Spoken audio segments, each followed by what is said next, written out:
filme em si, ele fala sobre fazer filme, né? Ele é um filme muito metalinguístico. Enfim, é um filme que, tipo, diz muito pra mim e significa muito pra mim, porque é o jeito que eu acredito,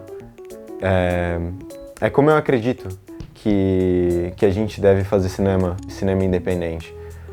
E ele fala muito sobre isso, sabe? Ele fala sobre um garoto que quer fazer um filme e, enfim, vem um cara e chega pra ele e diz: cara, mas na real que a gente precisa de dinheiro pra fazer isso, sabe? E ele vai lá e ele mostra que dá pra fazer filme sem dinheiro.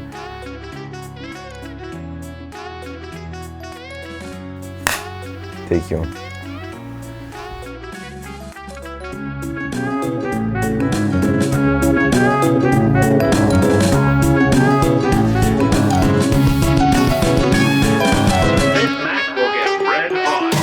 Quando o personagem principal começa a falar sobre esses filmes que ele está pensando em fazer e começa a aparecer essas cenas, tem essas 17 cenas principais que elas têm uma piada. Então, tipo, foram as cenas que eu realmente escrevi no roteiro primeiramente.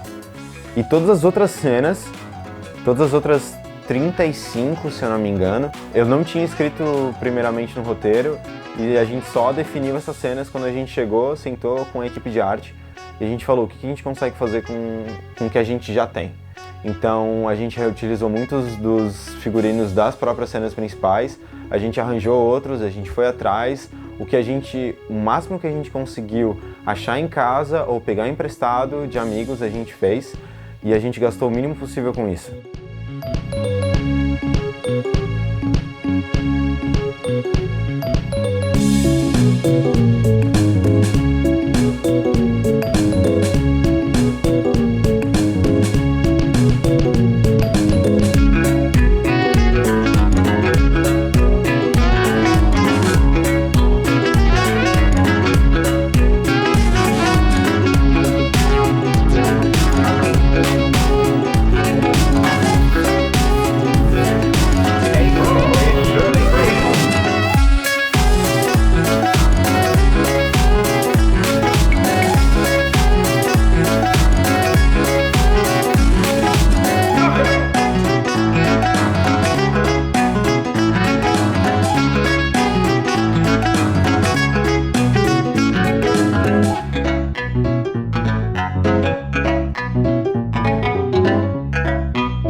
No começo iam ser só 3 diárias que a gente ia fazer o filme.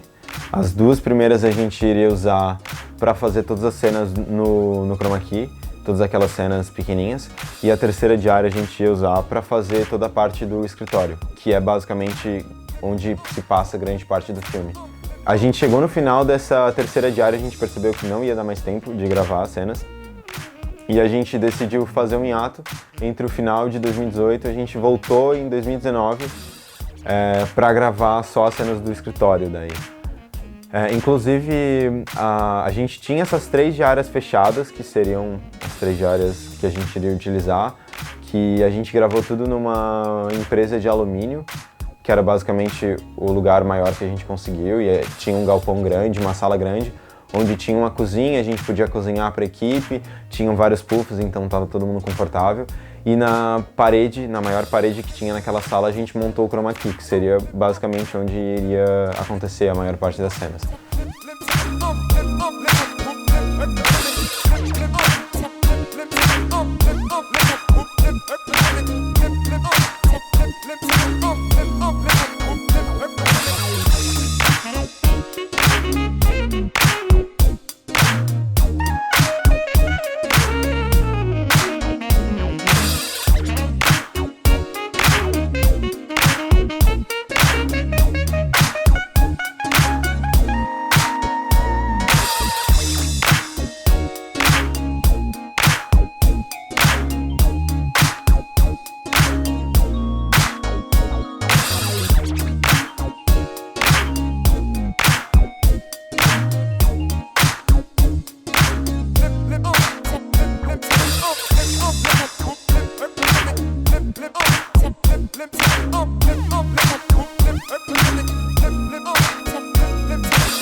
Cara, a parte de edição do filme foi, de longe, uma das partes mais complicadas que teve na produção do filme. E, enfim, cara, trabalhar com efeito visual é uma coisa que eu amo muito, mas é uma coisa que toma muito tempo, sabe? Então, depois da primeira diária, que foi feita no final de novembro de 2018, foi uma diária que não foi conectada com as outras. Depois da primeira diária eu já tinha descarregado o cartão em casa e eu já tava mexendo. E daí todo dia que eu voltava, tipo, toda tarde que eu tinha livre, eu tava editando ali. E eu passei, sei lá, desde o final de novembro até o início de janeiro editando essas mini cenas, assim. Então, tipo, cada cena que vocês veem no filme que tem, sei lá, 2 segundos, menos do que isso, eu passei no mínimo uma tarde inteira, umas 5 horas, 6, mais do que isso, refinando ela, retirando fundo, colocando efeitos pra conseguir fazer com que aquilo tudo, tipo, junte numa composição só, sabe?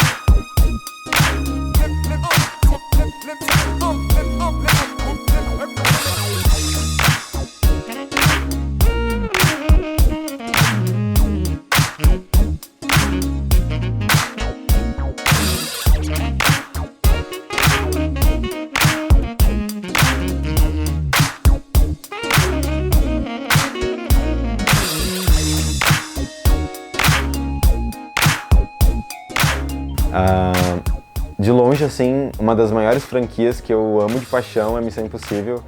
E eu queria muito colocar ele no filme. Além dela ser uma cena importante pra narrativa, e ela tem várias piadas ali no meio e ela fala sobre direitos autorais.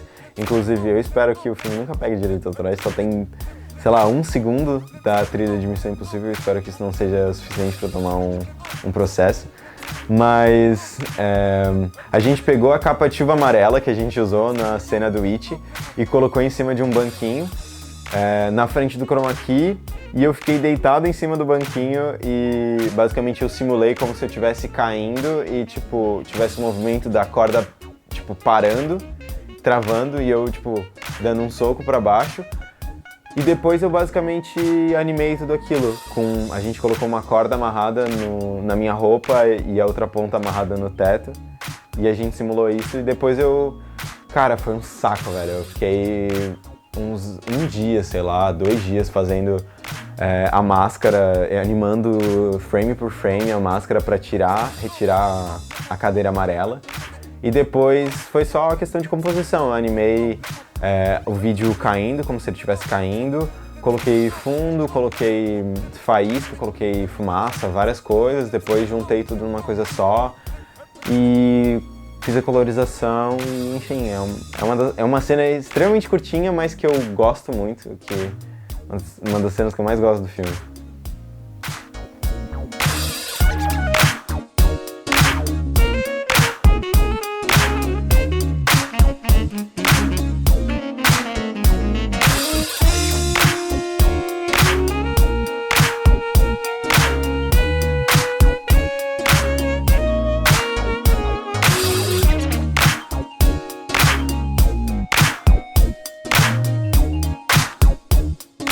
Esse foi o Por Trás das Câmeras do Questão de Gênero. Se vocês gostaram do vídeo, lembrem de curtir, compartilhar, enfim, mandar pra todo mundo que vocês quiserem. E se vocês não gostaram também, diga pra gente o que vocês acharam, que conteúdo que vocês querem ver mais no canal, ou enfim, talvez que formato que vocês pensam que funcione mais. Mas eu acho que é isso, redes sociais estão tudo na descrição, confere lá o nosso Instagram e fiquem aí pra ver os próximos vídeos, que a gente tem coisas legais preparadas pra vocês. Corta. Tudo bom.